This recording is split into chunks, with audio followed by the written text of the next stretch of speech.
It's cookie season. It's always cookie season. But is there anything better than a chewy, gooey, melty, delicious chocolate chip cookie? The answer is no. It's a classic for a reason. I'm gonna be honest with you.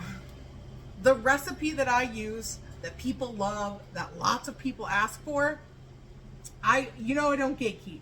It's Nestle Toll House's recipe with one alteration.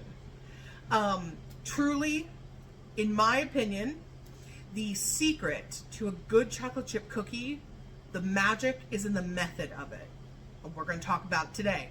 So I'm making a triple batch. I'm going to say and put on the screen a single batch of ingredients. 2 sticks of unsalted butter, 3/4 of a cup granulated sugar, and 3/4 of a cup light brown sugar. And let that all come together, cream that for about 4 minutes, and then we're gonna go in and add 2 eggs. Okay, I lied before. I make 2 slight alterations. So, eggs are in here, butter, both sugars. Stop.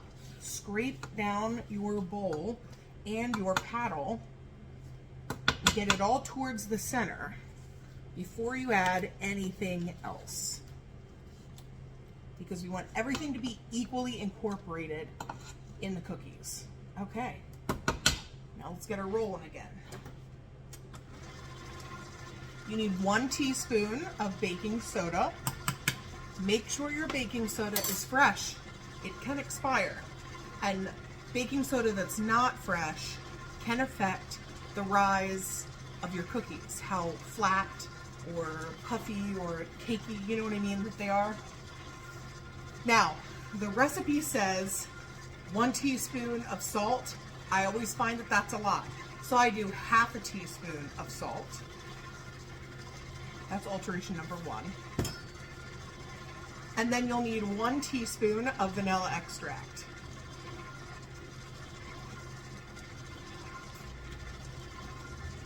The last ingredient before our mix-ins is the flour, and this is the big alteration I make.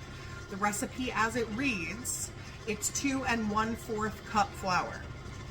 I always add about 1/2 cup more flour. It makes a big difference, and it will help your cookies not to spread as much, but you aren't left with a super floury or dry taste, if that makes sense. So we're gonna add that in, and then it will be time for the star, the Nestle semi-sweet chocolate chips. Alrighty, final ingredient, 2 cups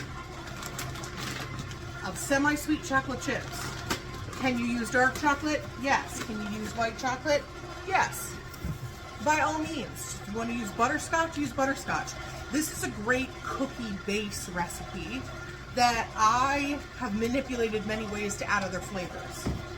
2 cups of those. So if you wanted to do 1 cup of semi-sweet and 1 cup of dark, or 1 cup of semi-sweet and 1 cup of white chocolate, you can do that. Of course, you can add nuts too. This is what I call the mix-in factor. So basically, mixing 2 cups of whatever it is you want to mix in. And if you buy Nestle Toll House, the recipe's on the back for you. And dough-wise, that's it. But remember a few minutes ago when I said the magic is in the method? It is. A couple key things. This needs to go in the fridge 4 hours or overnight. We're gonna let that butter get really cold now that it's been combined in there. And the other thing is, these cookies, while most bake at 350, these bake at 375 for a less amount of time. So, cold dough, higher heat. I will scoop a tray or what have you, and actually put it right in the oven, put the rest of the dough back in the fridge until I'm ready to scoop another tray. That's what I would do when I was at home, keeping it as cold as possible the entire time. That will make a difference. That will stop your cookies from spreading. Cold butter, and baking it at 375 for 9 to 10 minutes. And then pull them out.